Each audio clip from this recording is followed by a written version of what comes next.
Hi, this is Nadia. Um, I'm new. I'm completely new to this.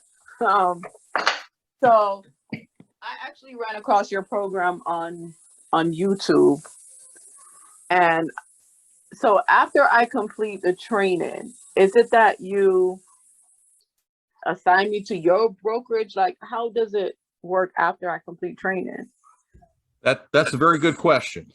And Nardia, we don't have a brokerage ourselves anymore. I actually sold my brokerage company. Someone many years ago made an offer I couldn't refuse.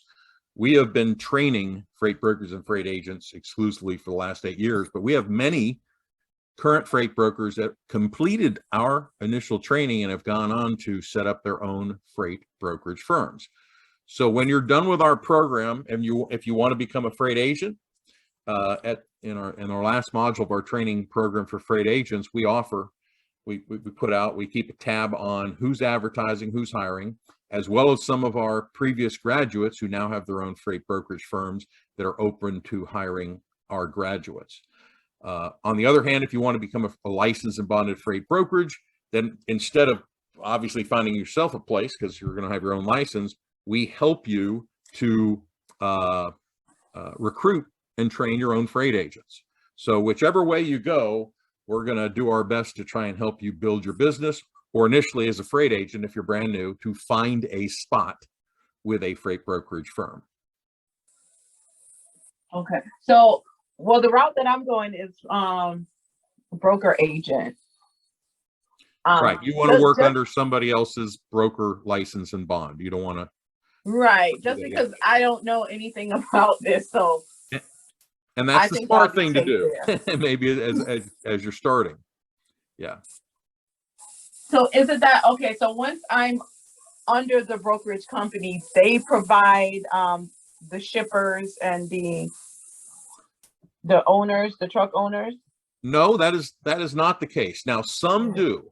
Some companies have in-house accounts that they might assign to you to work. Not all brokerage firms do that. A lot of brokerage firms give you an opportunity to work for them, but they'll want you to actually start generating and picking up your own accounts. So it depends. Now, the brokerage firms that do assign you accounts, since they're giving you an account to work, are typically going to pay you a lower percentage on commission, since they're giving you the accounts to work. Whereas you will typically be making more money on accounts that you bring in on your own. So it depends. And that's one of the things that you will want to find out when you are talking to prospective brokers. Do they have any in-house accounts that you might be able to start working right away? And if so, do they pay differently for the ones that they give you versus the ones you bring on your own? So how would I bring on my own? Well, we teach you how to do that. That's what going through Freight Brokers Academy is all about. How do you, from the point of after you contact shippers, what you do to kind of be able to do business with them and set them up as your account to work. So that's part of what we cover, a big part of what we cover in Freight Brokers Academy.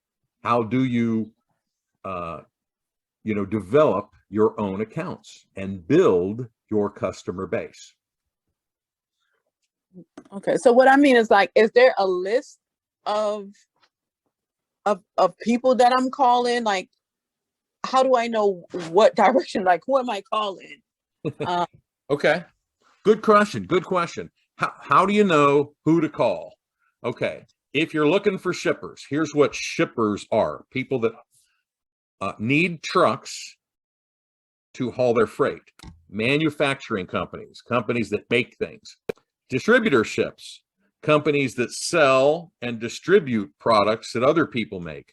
Wholesalers, people that buy products in large quantities and then resell it through retail outlets or to individuals. And then growers, the watermelon growers, potato growers, corn, wheat, whatever kind of growers, agricultural. All of those types of businesses need trucks to pick up and haul their freight. Either bring it to them.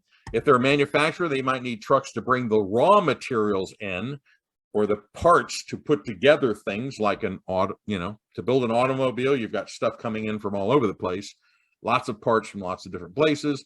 Or again, they've got a finished product and they need trucks to come pick up from their warehouses, their manufacturing plants, the distributorships, and send it somewhere else. So the nice thing about this, there are thousands and thousands and thousands of companies that fit into the categories of manufacturers, distributors, wholesalers, growers.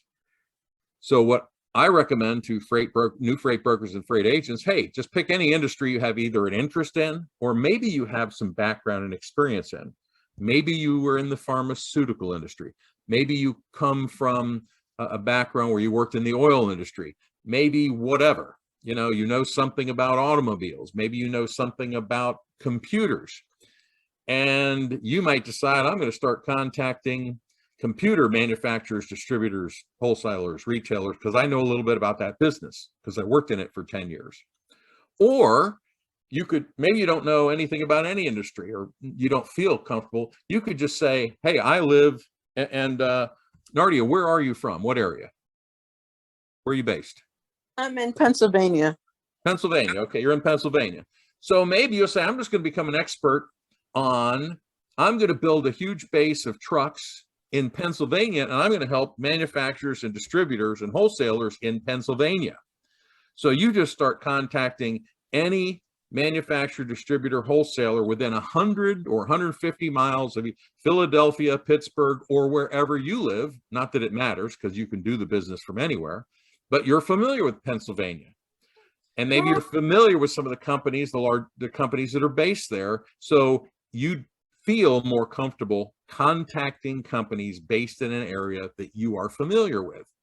And maybe you know what the main interstates and the main trucking routes are already. You don't have to know anything about logistics or the trucking business, but just because you live in Pennsylvania, you're familiar with where some of the big industrial areas are and what the main roads are. So you got a pretty good idea of a few things without even knowing anything about freight brokerage because you live there. And then all you got to do is go on the internet. It's a wonderful thing these days. Google. You could Google lists of manufacturers based in Pennsylvania. Or if you live near Philadelphia, distributors based in or near Philadelphia. Or if you have a background in widgets, you could say, give me a list of widget manufacturers in or near Philadelphia or Pittsburgh or wherever, Erie, Pennsylvania. And there's your list. It's a wonderful thing, the internet these days. You could search for directories of certain type of manufacturers or distributors in geographic areas, Pittsburgh, Philadelphia, Erie, wherever else in Pennsylvania you have an interest in. And there's who you call, because all those kind of companies need freight moved from point A to point B. Either stuff is coming to them or they're sending stuff somewhere else, or both usually. So they all have needs for trucks to haul stuff in to them or haul stuff from their location to some other location. And they all either use their own in-house trucks or outside trucks, or sometimes a combination of both.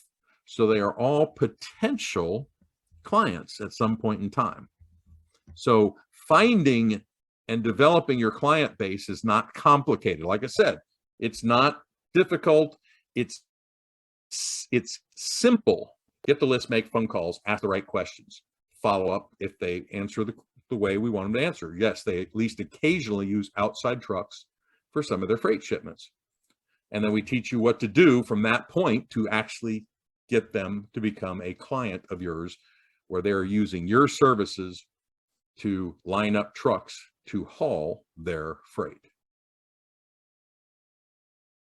Did that make sense? It does. Okay. So, and again, we'll give you the step-by-step how to move a load, exactly what to say from the point you make that first phone call, and then you just got to do it a certain number of times every day. okay.